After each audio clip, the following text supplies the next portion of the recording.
Ricky Rose, the time has come. Meech home. February 13th, get your tickets right now. It's going down. We know Florida gonna be there. Miami gonna be there.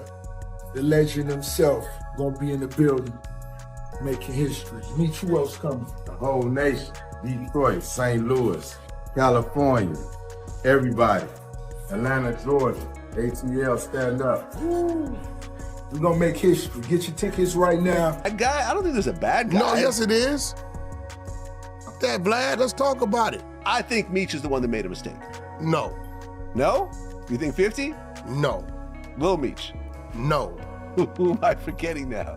Rick Ross knew perfectly damn well what he was doing and what that would lead to. And if he was a real friend to Meech, 50, who own your masters? Who own your masters?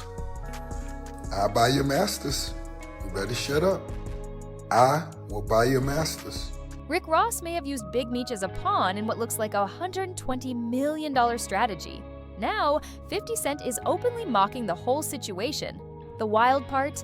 Everyone in the streets saw this coming, everyone except Meech. Ross came in with talk of movie deals and major projects, flashing big promises.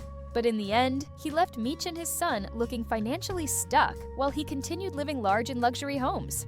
If you've been paying attention to the street chatter, you'd know this all started after Big Meech was released from prison in October. People thought a true comeback was in motion. The legend was home, and everyone expected a major power move. Then suddenly, Rick Ross showed up, talking fast, throwing around promises of a $120 million film, major deals, and all the extras. I do want to do a BMF film because you've been entertained by a lackluster, small budget series. Now it's time to do a big budget film. Which director? Shout out to my homie F. Gary Gray, Antoine Foucault, what's up? Tarantino. It's a lot of legends. This is gonna be big, I can feel it. I'm just talking. At first glance, it looked like Meech was finally about to benefit from the empire he created. It seemed like he was about to earn from his own legacy. But once the dust settled, nothing actually happened. Ross delivered nothing. Instead, he used the BMF name as a publicity tool to take jabs at his long-running rival, 50 Cent. But the streets weren't convinced. Many had been skeptical of Ross from the start, saying his big promises were just for attention, because people already knew who was really making things happen. 50. He had been the one financially backing the BMF series, investing in Lil Meech's acting training and creating real opportunities for him. Meanwhile, Ross offered hype with no substance and used the partnership as a PR move. Still, Meech moved closer to Ross, turning his back on the one person who had truly supported him. And that decision didn't sit right with a lot of people behind the scenes. Tony Yayo said it directly. 50 had been supporting Lil Meech from the beginning. No sugarcoating. You know, but when you take Lil Meech and you put him in acting school, you know, you take him from Detroit. I remember him rapping when he was rapping and nobody was helping him from what I seen. Cause I remember when Lil Meech was rapping. Nobody helped him, and then 50 put him in acting school, kept it on the low, and he made all this money. Now, word going around is that Meech is starting to feel the pressure. He's frustrated, his finances are tight, and he's beginning to realize Ross only teamed up with him to keep the tension going with 50 Cent, not out of any real loyalty or respect, just to fuel the rivalry. And now, Meech doesn't look like a boss anymore. He looks like someone caught in the middle of someone else's agenda.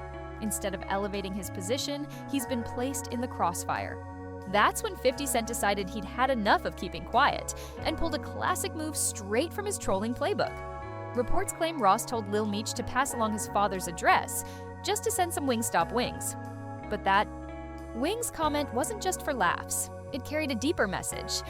50 Cent was essentially telling everyone, Ross isn't giving Meech anything meaningful, just leftovers. The joke hit hard because it felt too real. Then things escalated. 50 took it further by revealing details about Lil Meech's personal struggles.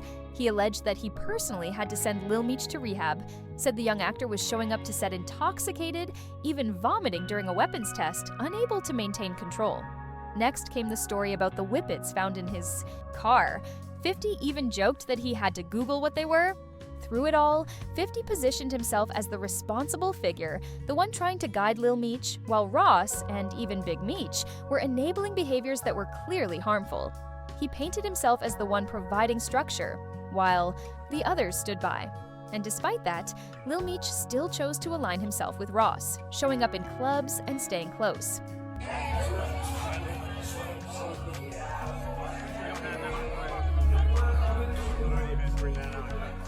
Now, people are starting to question the Big Meech legacy altogether. The supposed alliance with Ross seems to have unraveled faster than expected. One of the most surprising voices to speak out was Michael Rainey Jr. Yes, the same actor from 50's Power series. He spoke out directly, saying he doesn't feel bad for either Lil Meech or Big Meech, arguing that grown men should have known better. Bad for Lil Meech. I don't feel bad for no grown man on this planet. Like, I'm a grown man. Why the f I gotta feel bad for another grown man? Like, you a grown man too. What you asking for my sympathy for?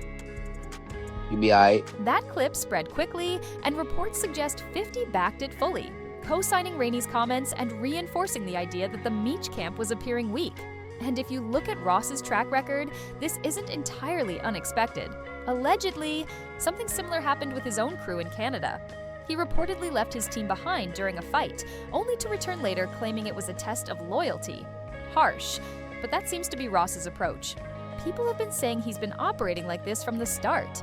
Even Whack 100 stepped in, calling out Ross as the one truly responsible behind the scenes. Whack claimed Ross was never a genuine friend to Big Meech, just someone using him as a tool to throw shots at 50 Cent. Because if Ross had real intentions to help, he would have moved quietly, handled business privately, and actually built something meaningful with Meech. Instead, he made it public, using the situation to boost his own image. Guy, I don't think there's a bad guy. No, yes it is.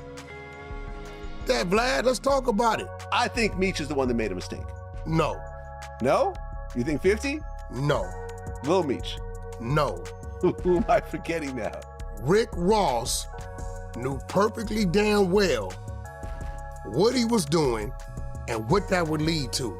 And if he was a real friend to Meech, unless he was looking to get 50 out the way, he would have dealt with Meech in the shadows, because he knows me and this dude who is gonna react if he sees me dealing with this dude that he has business with.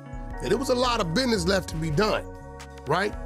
Rick Ross, bro, could have done whatever he was gonna do in the shadows if he really honored and respected Meech. Trust me, Meech wished none of this was going on. That move revealed everything. Ross wasn't supporting Meech, he was promoting himself. He had the plan in mind from the beginning. He hyped Meech up with big talk about money, empire building, and business growth, all while showcasing him for personal gain. In the process, he subtly turned Meech away from 50 Cent, the one person who had actually supported him. And when the hype faded, nothing solid came from it. Ross went quiet and left Meech hanging. The attention disappeared. It became obvious that Ross only gets involved when it benefits him directly. Meech no longer fit into that agenda. Allegedly, Ross even played a role in canceling Meech's Welcome Home event. That led to people blaming 50, but the reality is, Ross may not have wanted Meech to succeed. He preferred Meech out of the spotlight while he played the hero online. That's not support, it's manipulation. It seems Meech traded genuine loyalty for attention. And instead of reshaping his legacy, he stepped into a moment that made people start questioning him. Things only got worse when Meech responded, calling 50 an internet gangster and accusing him of trolling from behind a screen. But nobody accepted it. Most people saw it as a weak attempt at damage control, because by then, the public had already formed its opinion. I wasn't going to address this because I'm not trying to let nobody trick me off the streets. But I never folded, never told, never will. Death before dishonor, always with me. So I'm doing this for my loved ones and the support of my friends and family. Looking deeper, Ross has shown this pattern before. That BMF song made it seem like he was riding for Meech like family. But maybe that was the setup all along. Maybe Ross just wanted to be Big Meech in the eyes of the culture. It makes sense. Ross built his rap identity off names that weren't originally his. And that's not surprising, it's a known fact. His whole persona was inspired by the real Rick Ross, a major figure who was serving time while Ross used the name. And when the real Rick Ross got out, he confronted him and even tried to take legal action over it. You ever seen anybody confront Rick Ross about you? Not in person, no. Anytime I'm around, he disappears. But is there any video of anybody hey, why are you running around with this dude's name? Ross pulled a similar move with Larry Hoover, using the man's name and lyrics while he was still incarcerated, gaining attention and profits off it. Same pattern. When you look at everything side by side, the picture becomes clearer.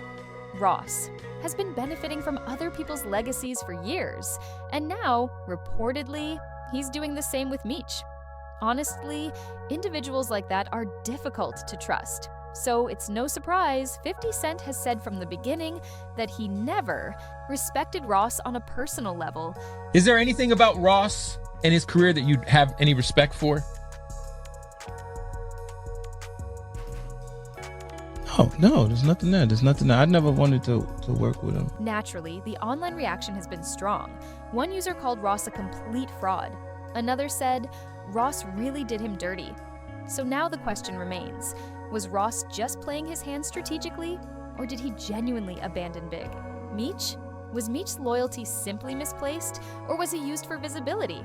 Share your thoughts in the comments, and don't forget to like, subscribe, and watch our next video on the end screen.